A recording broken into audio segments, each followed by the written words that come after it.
अस्सलामुअलैकुम व्यूवर्स, मैं हूं रमज़ान आलमी और आपको मैटलैब ट्यूटोरियल में खुशामदीद।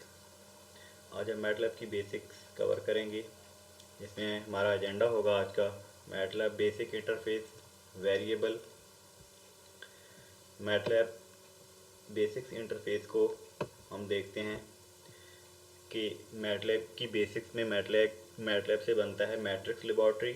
और मैटलैब बेसिकली इंजीनियरिंग में यूज़ होता है, जो कि सिमुलेशन पर्पज़ के लिए, और साइंटिस्ट इसको यूज़ करते हैं सिमुलेशन पर्पज़ के लिए। बहुत बड़ा टूल है, ये बहुत वसी है, वर्सटैलिटी इसकी बहुत ज़्यादा है। इसमें आप लाइब्रेरी पैकेज कॉल कर सकते हैं। तो देखते हैं आज हम इसकी बेसिक्स को कि ये करंट, लेफ़्ट साइड पे करंट फोल्डर, जिसमें करंट डायरेक्टरी होती है। कि सपोज हमारे पास एक करंट डायरेक्टरी है जिसमें हम मतलब कि मैटलैब फंक्शन को यहाँ पे करंट डायरेक्टरी को ओपन कर सकते हैं आप। और ये वर्क स्पेस है जहाँ पे आप कोई भी वेरिएबल का नाम देंगे तो ये वर्क स्पेस में शो होगा। अगर आप कोई नई स्क्रिप्ट लिखना चाहते हैं तो ये न्यू स्क्रिप्ट है हमारे पास, यहाँ आप न्यू स्क्रिप्ट ऐड कर सकते हैं। अभी हम क्योंकि मैटलैब का हमारा पहला ट्यूटोरियल है तो इसमें हम आपको मैटलैब की बेसिक्स के बारे में बताएंगे कि मैटलैब से हम वेरिएबल किस तरह क्रिएट करते हैं।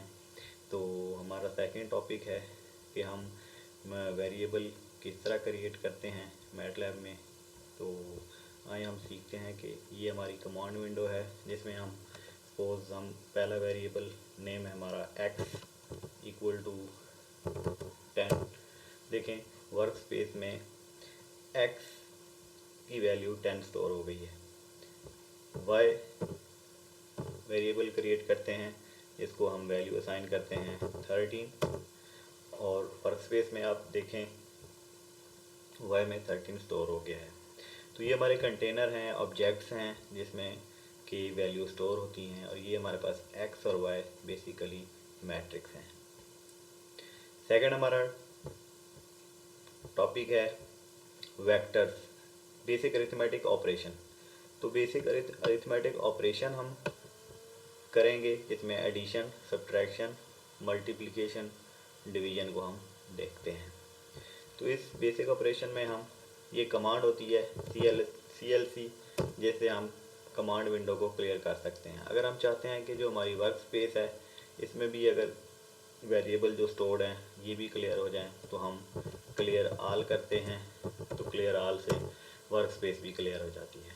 तो अभी हम अरिथमेटिक ऑपरेशन की बात करते हैं। अरिथमेटिक ऑपरेशन हम सपोज वेरिएबल क्रिएट किया एक जिसमें वैल्यू 10 स्टोर है।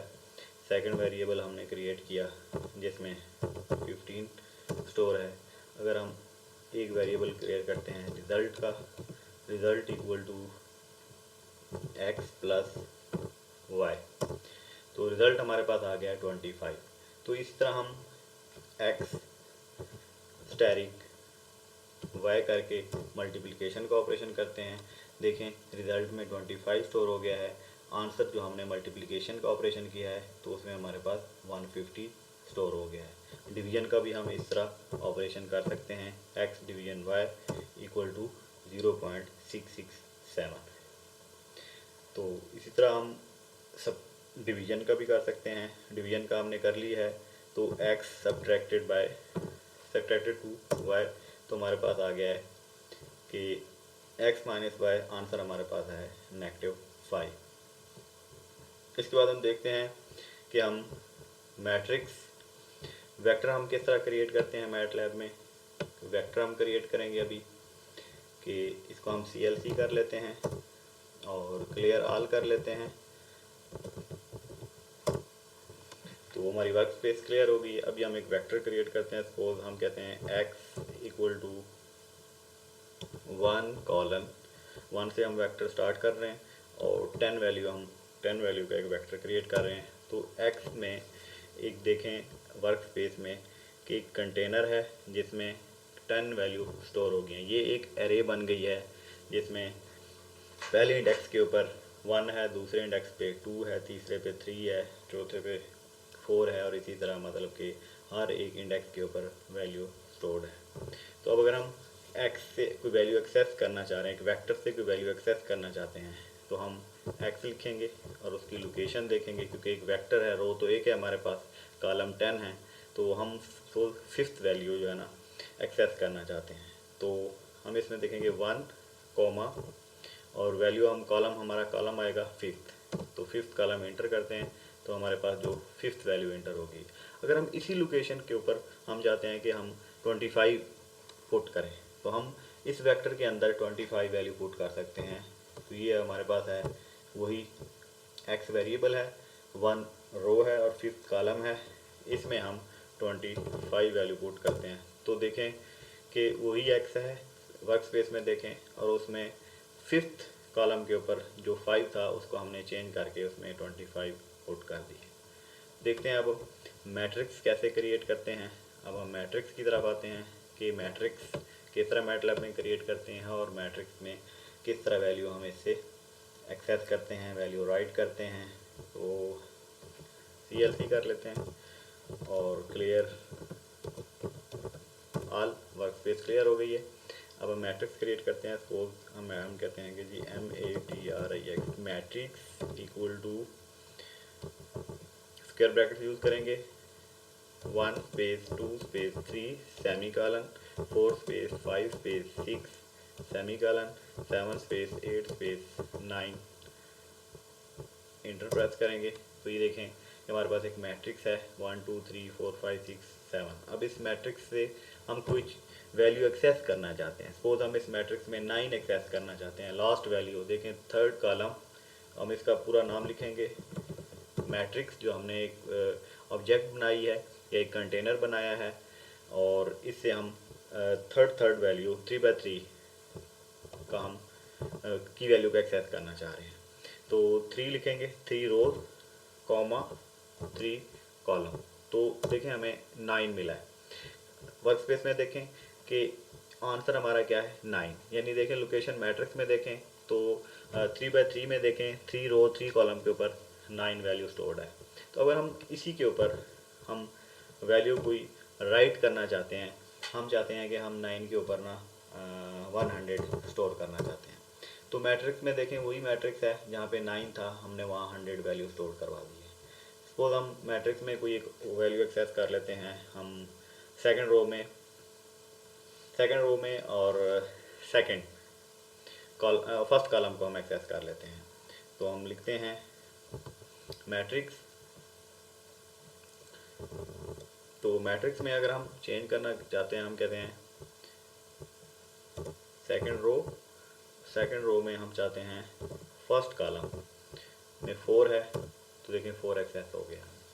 तो इसी वैल्यू के ऊपर या हम किसी और भी वैल्यू के ऊपर एक्सेस कर सकते हैं। यहाँ 6 देखें 2 and 2 3 के ऊपर 6 है, तो यहाँ पे हम 2 and 2 3 मैट्रिक्स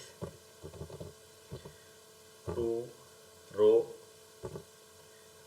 3 के ऊपर हमारे पास 6 वैल्यू पड़ी है, उसके ऊपर हम 600 वैल्यू स्टोर करवाना चाह रहे हैं। तो देखें 600 स्टोर हो गई है हमारे पास मैट्रिक्स के अंदर। देखें कि मैट्रिक्स में 600 वैल्यू स्टोर हो गई है। तो हम नेक्स्ट देखते हैं हमारा टॉपिक क्या है कि access value from the matrix, और वेक्टर से हमने एक्सेस भी की है और उसमें वैल्यू राइट भी हमने कर ली है। तो अब हम डिस्प्ले स्ट्रिंग को किस तरह डिस्प्ले करते हैं। तो स्ट्रिंग बेसिकली होती है कि सपोज हम कहते हैं कि हम लिखते हैं ना पाकिस्तान, तो पाकिस्तान एक स्ट्रिंग है। तो अगर हम इसको डिस्प्ले कराना चाहते हैं यहाँ पे, तो हम लिखेंगे DISP डिस्प, और यहाँ पे हम लिखेंगे कॉलन के अंदर पाकिस्तान। देखें पाकिस्तान डिस्प्ले हो गया हमें। अगर हम कहते हैं हम इस पे डिस्प लिख के हम चाहते हैं यहाँ इंडिया लिखना चाहते हैं, तो देखें यहाँ पे इंडिया शो हो गया। सपोज हम कोई वैल्यू कीबोर्ड से एंटर करना चाहते हैं, और वो वैल्यू हम चाहते हैं किसी वेरिएबल में स्टोर हो जाए। वेरिएबल का नाम मैं देता हूँ z equal to input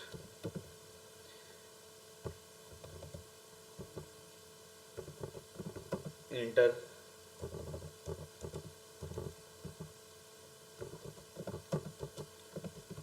the value from keyboard,